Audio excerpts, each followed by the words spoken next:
2016, the hottest year on record ever. While some countries felt the direct threat of climate change, the Paris Climate Agreement became the fastest UN treaty ever to enter into force. 2016, yet another year of challenges for the UN, with the Syria conflict in its 6th year. A polarized Security Council and other protracted conflicts. The UN tried to ease the plight of refugees and the ones left behind. By the end of the year, 250,000 people were trapped in Aleppo, while Syrian government forces and their allies bombed rebel strongholds. Peace talks seemed to lead nowhere, not even to a humanitarian pause in the shelling. The World Food Programme and its partners sent supplies to more than 4 million people inside Syria, even to hard-to-reach areas. Yet there's been little access to Aleppo since July. An estimated 100,000 children still live in the city, where walking to school can be a traumatizing journey. At the opening of the General Assembly, Secretary-General Ban Ki-moon held member states accountable for the tragedy. Powerful patrons that keep feeding the war machine also have blood on their hands. Present in this hall today are representatives of governments that have ignored, facilitated, funded, participated in, or even planned and carried out atrocities inflicted by all sides of Syrian conflict against Syrian civilians. The Security Council stayed paralyzed. Veto after veto blocked every resolution to end the war. UK Ambassador Matthew Rycroft. Russia has vetoed time and again to prevent the Security Council from finding the unity necessary to end this war. And so I ask again, Mr. President, what will it take? Russian Ambassador Vitaly Churkin. If our Western colleagues are truly concerned about the plight of civilians in eastern Aleppo and in the whole of Syria, then they need above all to take genuine and practical steps. Stop supporting terrorists and lift unilateral sanctions. In Aleppo and elsewhere, even hospitals became targets of indiscriminate bomb attacks. Médecins Sans Frontières chief Joanne Liu. Make your resolution operational. Stop bombing hospitals. Stop bombing health workers. Stop bombing patients. In mid-December, the siege of Aleppo ended when the Syrian military stopped the bombardment and the insurgents agreed to withdraw. And finally, agreement in the Security Council over Aleppo, with a resolution to protect desperate civilians evacuating the shattered city while UN monitors watch over them. Similar images in Iraq. Government forces are fighting to drive ISIS militants from their last stronghold in Mosul. 500,000 civilians in the city faced bombings and catastrophic water shortages. Thousands were able to escape, seeking shelter in freezing temperatures. The UN's refugee agency rushed to set up 6 new camps in the desert, preparing for a massive new wave of displacement. Refugees, the defining crisis of the year. More than 65 million people were on the move, 5 million more than last year. Most of them fled war and terror. Other refugees fled from economic struggle or climate change. Smugglers piled up passengers in their boats to cross the Mediterranean, where more than 4,500 people lost their lives this year. As some voters in Europe and the US showed signs of anxiety and xenophobia, ordinary citizens and communities in many countries came to the rescue of refugees and offered them a warm welcome. In Vienna, a restaurant opened where locals and refugees cooked together and learned from each other, building bridges instead of walls. For the first time, refugees participated in the Olympics with their own team.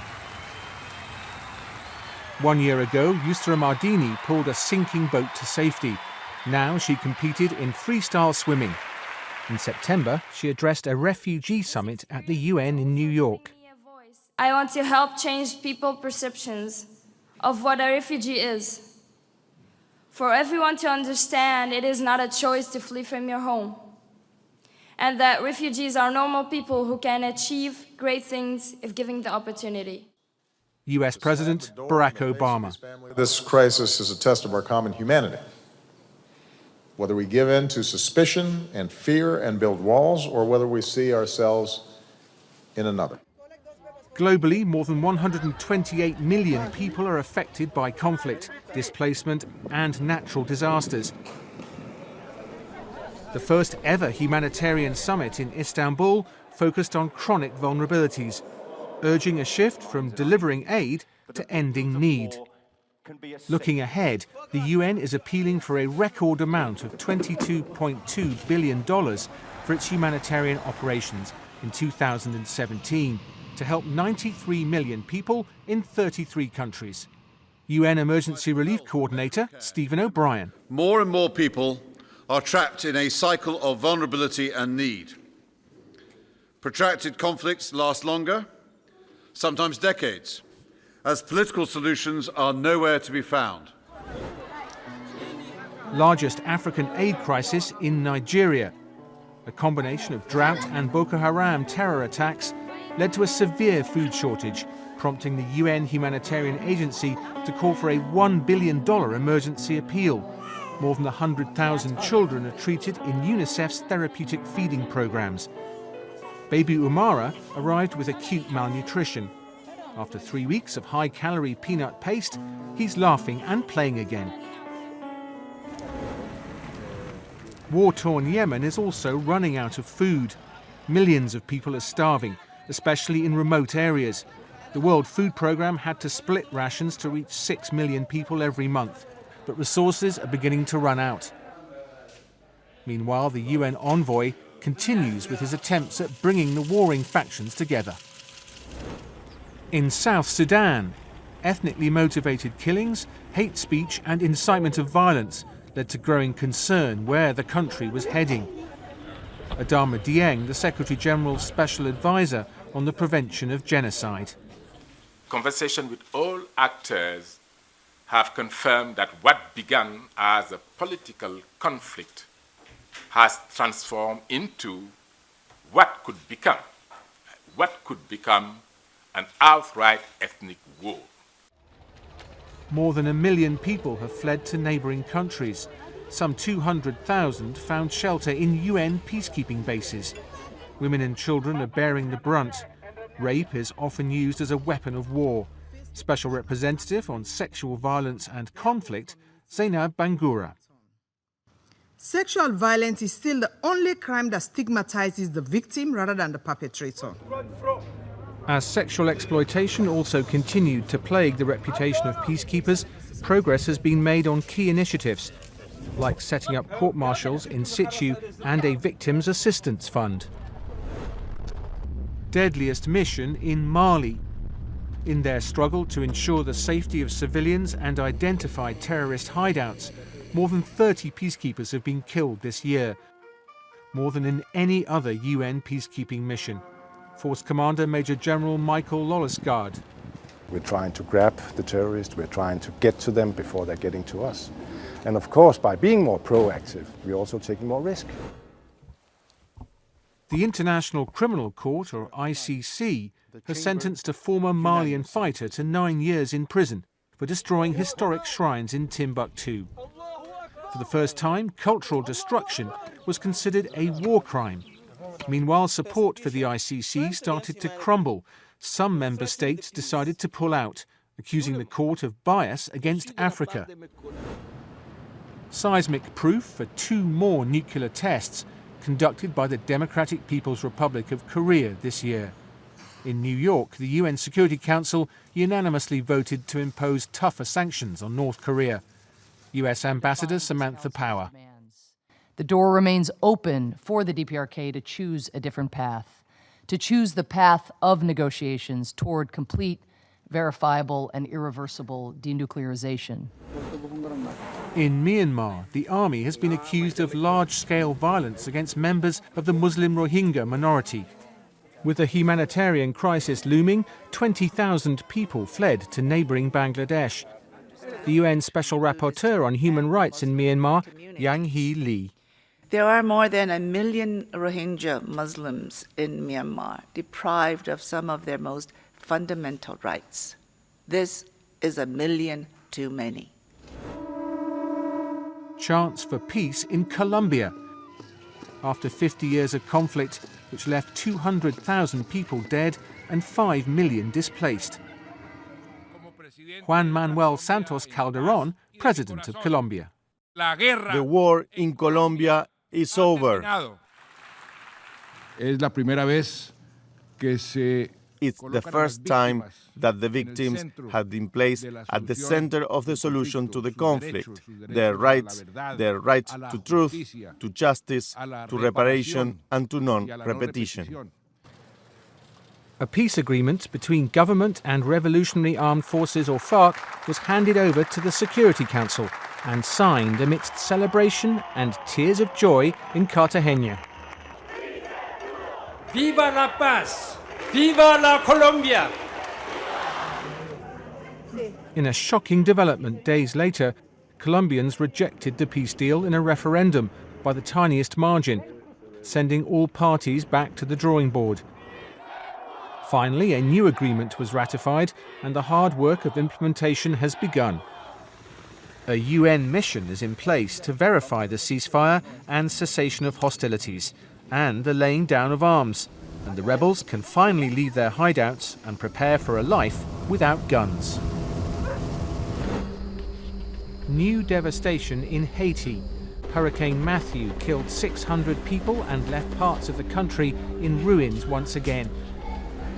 Cholera spread rapidly when raw sewage spilled into the floodwaters as the UN rushed in aid teams. In a watershed moment this December, Ban Ki-moon apologized for the UN's role in not stemming the cholera epidemic of 2010. On behalf of the United Nations, I want to say very clearly, we apologize to the Haitian people. We simply did not do enough with regard to the cholera outbreak and its spread in Haiti. We are profoundly sorry for our role. A proposed $400 million plan has two components: improving infrastructure and cholera treatment, as well as support to communities affected by the outbreak. In a year of record heat, member states propelled the Paris Climate Change Agreement into force at record speed. 175 countries signed to keep the global temperature rise below 2 degrees Celsius, and almost 100 countries, accounting for 70% of global greenhouse gas emissions, ratified the agreement by November. Undaunted by climate change deniers, Ban Ki-moon kept up the pressure and the persuasion to bring the treaty into force. In another historic move, governments and industry represented in the plenary of the UN's aviation agency, ICAO, agreed on a plan to control CO2 emissions from international aviation. Measures include technical improvements and advances in the production and use of sustainable fuels. This summer, the Sustainable Development Goals and their furry panda ambassadors, Chi-Chi and Dian-Dian, turned 1 year old. Chi-Chi, Dian-Dian in Chinese means beginning moment on the journey to end poverty and hunger by 2030. Fellow SDG ambassador, Forrest Whitaker. We have set for ourselves 17 ambitious goals. If we are to achieve them, this has to be an international movement, a coming together of people, a rallying around a common cause on a scale that we have never witnessed before in our history.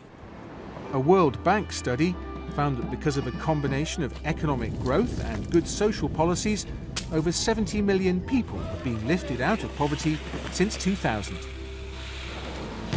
The Convention on the Rights of People with Disabilities became a reality 10 years ago and has spurred significant progress in inclusion and empowerment. UN Messenger of Peace and music icon Stevie Wonder. Leaders must lead and citizens must act to eradicate hatred and bigotry of any kind everywhere so that we can be a united people of the world. As the UN mourned a former Secretary General, Boutros Boutros-Ghali, and Ban Ki-moon reached his 10th and final year in what some call the most impossible job in the world, member states chose the next Secretary General in the most transparent selection process ever. Candidates presented themselves in televised debates to the world. A moment of unity in the Security Council. All 15 members agreed to propose Antonio Guterres to be the next UN Secretary General. In his 10 years as UN High Commissioner for Refugees, he's seen the needs and challenges facing the world. Our duty to the peoples we serve is to work together to move from fear of each other to trust in each other. Trust in the values that bind us, and trust in the institutions that serve and protect us.